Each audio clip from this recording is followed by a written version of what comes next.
What's up mga kakusins? So for today's videos, gagawa tayo ng isang recipe na patok sa inyong mga panlasa. Ito ay ang piyaya with kamote filling. Halina't samahan nyo kaming gumawa ng isang espesyal na recipe. Huwag kalimutang i-like, share, and subscribe ang video na ito.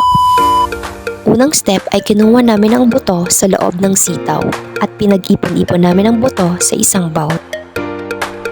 Katapos ay nilinisan at hinugasan namin ng mabuti ang kamote para pakuluan.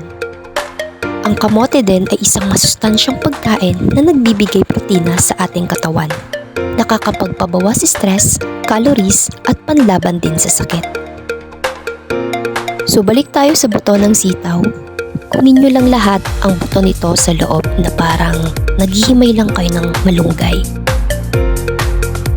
Ang buto din ng sitaw ay isa sa nagbibigay proteksyon sa katawan at panlaban din sa iba't ibang uri ng sakit. Kaya ito yung ginawa naming filling sa isang piyaya.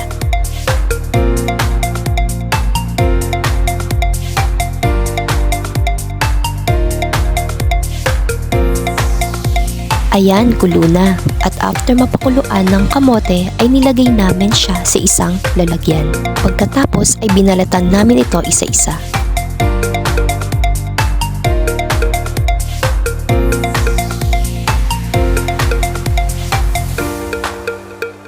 Sunod naman ay naglagay kami ng 2 cups of all-purpose flour.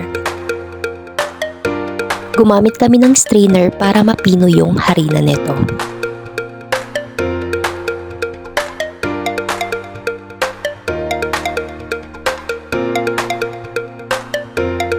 Pagkatapos, haluin lamang ito.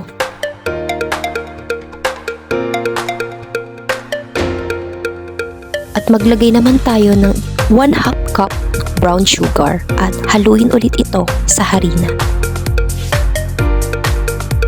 Sunod ay kalahating butter or margarine.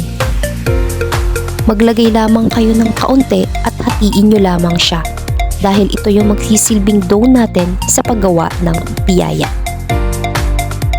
Nang maihalo na namin ang margarine sa harina, saka ito durugin ng pino at makikita nyo ang consistency ng color niya. Same din nung kamote, dinurig din namin siya ng pino dahil ito yung magsisilbing filling o palaman sa piyaya. Sunod ay nilagyan namin ng 1/2 cup of water at hinalo din naming muli at ito na yung itsura niya. Medyo mahirap siyang masahin at konting tiyaga lamang tayo mga beshi para makuha natin yung perfect dough sa paggawa ng ating piyaya recipe. Ayan, at pagkatapos masahin yung dough, ay nilagay muna namin siya sa bowl. Itabi ito at hintayin natin ng 5 minutes.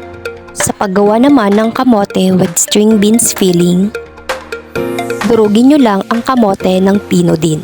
Parang same siya sa paggawa ng botchi. At isunod nyo na ang string beans.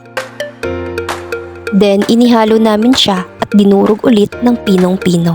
Pero syempre, bago ang lahat ng iyan, nagugas kami ng kamay. Wala kasi kaming gamit na plastic gloves, kaya baka isipin ng iba hindi kami naghugas. Hehehe. Sunod naman ay naglagay kami ng condensed evaporated milk. Haluin lamang ito hanggang sa makuha ang tamang balanse ng ipapalaman sa piyaya. At sa piyaya recipe, pig-flatten namin siya. Binilog muna namin ito bago nilapat gamit ang rolling glass. O kung meron naman kayong rolling pin, much better po yun yung gamitin nyo sa pagplate ng piyaya. Naglagay din kami ng konting flour sa ibabaw para hindi siya dumikit kapag niluto. Ulitin nyo lamang po ang process niya mga beshi.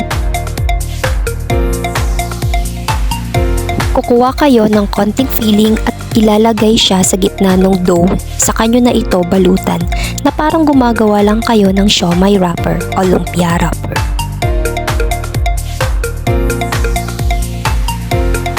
I-flatten nyo muli ito at lutuin sa frying pan. At heto na yung resulta ng aming kamote piyaya-licious recipe. Naglagay po kami dyan ng toppings sa ibabaw. Carnival po yan at mukha lang siyang chocolate toppings tingnan. Hanggang dito na lamang po ang aming video. Thank you po sa panonood from Entrep2C.